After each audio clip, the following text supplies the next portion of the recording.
Okay, तो इस question को देखते हैं। 15 नंबर क्वेश्चन क्या बोल रहा है? Mass of methane required to produce इतना gram of carbon dioxide after complete combustion etch.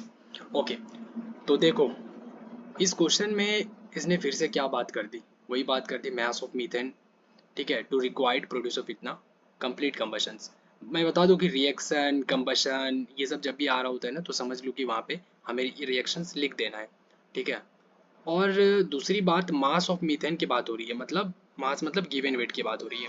तो गिवन वेट क्या होता है? गिवन वेट अपन मॉलिक्यूलर वेट, ये क्या होता है? मोल्स होता है।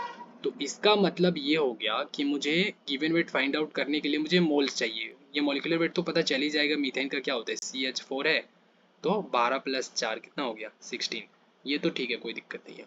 मोल्स निकालने के लिए मुझे क्या करना होगा? मोल्स के लिए इसके पास तो गिवन वेट दिया नहीं है। तो अगर यही तो पूछा है इसने, ये देगा क्यों? ये इसने तो पूछा है ये चीज़। तो अब ये मोल्स हम इसके हेल्प से निकालेंगे। इसके हेल्प से कैसे निकालेंगे हम?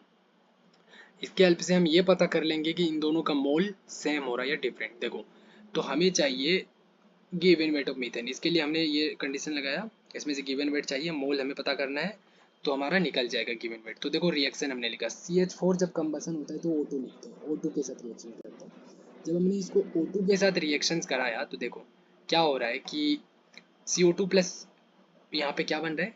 H2O को हम बैलेंस करते हैं टू दे करके। ठीक है, ये टू दे करके हमने इसको बैलेंस कर दिया। तो देखो 4 हाइड्रोजन इधर, 4 हाइड्रोजन इधर, एक कार्बन यहाँ पे, एक कार्बन यहाँ पे, 2 ऑक्सीजन यहाँ पे, 2 ऑक्सीजन यहाँ पे। ठीक है, CO2 या यहाँ पे आई थिंक यस, यहाँ पे भी 2 करना है ना, या यस हो गया। तो देखो CH4 और हमारे पास क्या देखना है? H2O। CH4 और CO2, हाँ। तो देखो इसके कोफिशिएंट क्या है? 1, और इसका भी कोफिशिएंट क्या है? 1। तो मतलब ये एक मोल से ये एक मोल बन रहा है, एक मोल CH4 से एक मोल CO2 बन रहा है। इसका मतलब हो गया कि दोनों का मोल, अगर मैं इसका n मोल होगा तो इसका भी n मोल होगा, मतलब दोनों का मोल सेम होगा। अब हमारे पास मीथेन का मोल्स हमें चाहिए। इसका मोल्स निकालने के लिए हमें गिवन वेट और मॉलिक्यूलर वेट चाहिए। मॉलिक्यूलर वेट तो चलो मिल जाएगा, गिवन वेट हमें नहीं पता। अब हम क्या करेंगे, ये चीज़ अगर यहाँ से हम जो भी मोल्स निकाल रहे थे वही मोल्स तो इसके बराबर भी होगा कार्बन डाइऑक्साइड के। तो इसका मोल्स हम निकाल लेते हैं, और जो भी इसका मोल्स निकलेगा वो इसके मोल के बराबर भी होगा। ठीक है, वही मोल इसका भी होगा।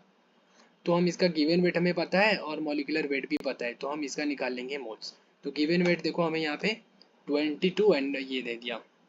ठीक है, तो हमारे पास यहाँ से डिवाइड करने के बाद ये हमारा 0.5 किसका आ गया? मीथेन का आ गया। तो बस हमारे पास 0.5 हमारा मीथेन का आ गया, दैट इज कॉल्ड। ओके, तो यहाँ पे क्या आ गया? मोल ऑफ मीथेन आ गया।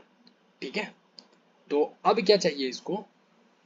अब ये मोल ऑफ मीथेन में ले जा करके इस फॉर्मूले में रखूंगा ना, ये तो मुझे मोल मिला, इसमें ले जा करके रख रहा हूँ। तो देखो n की जगह पे यहाँ पे रखा हमने, और मॉलिक्यूलर वेट को इधर मल्टीप्लाई कर दिया। मीथेन का कितना है? 16, तो 16 से मल्टीप्लाई करते तो गिवन वेट कितना हो गया मेरा?